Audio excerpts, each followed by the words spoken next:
یہ روانہ ہو جاتے ہیں، اور اس کے بعد باپ ابراہم جب اس جگہ کو دور سے دیکھتے ہیں تو اپنے نوکروں سے کہتے ہیں کہ تم یہیں پر ٹھہرو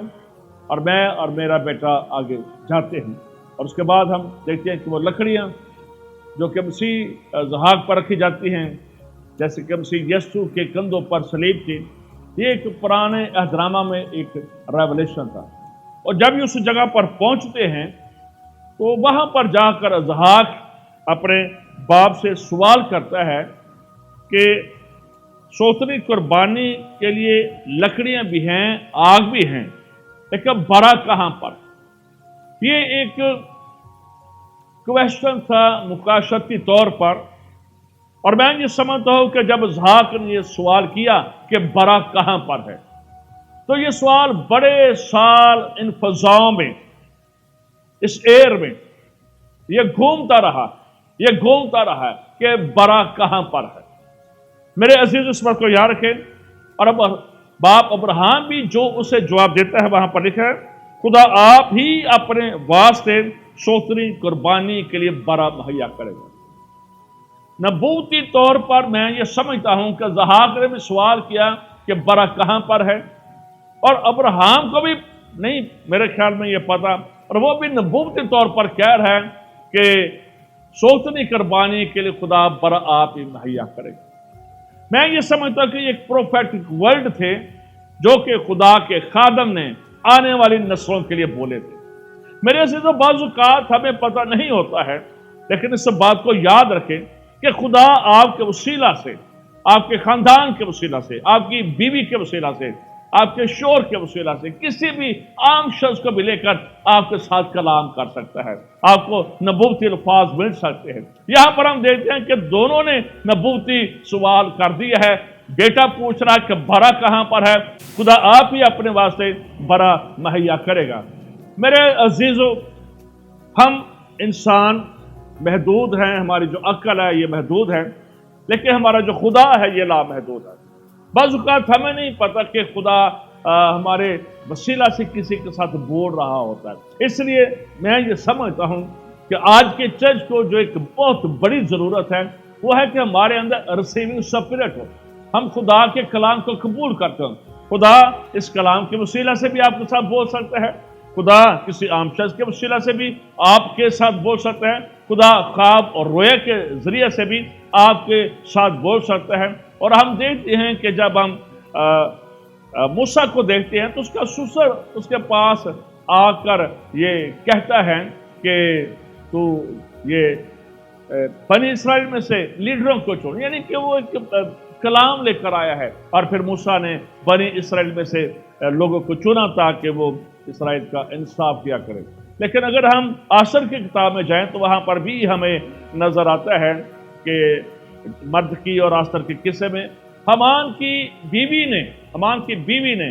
اسے کہا تھا کہ تو اس قوم کو شکست نہیں دے سکتا ہے، یعنی کہ خدا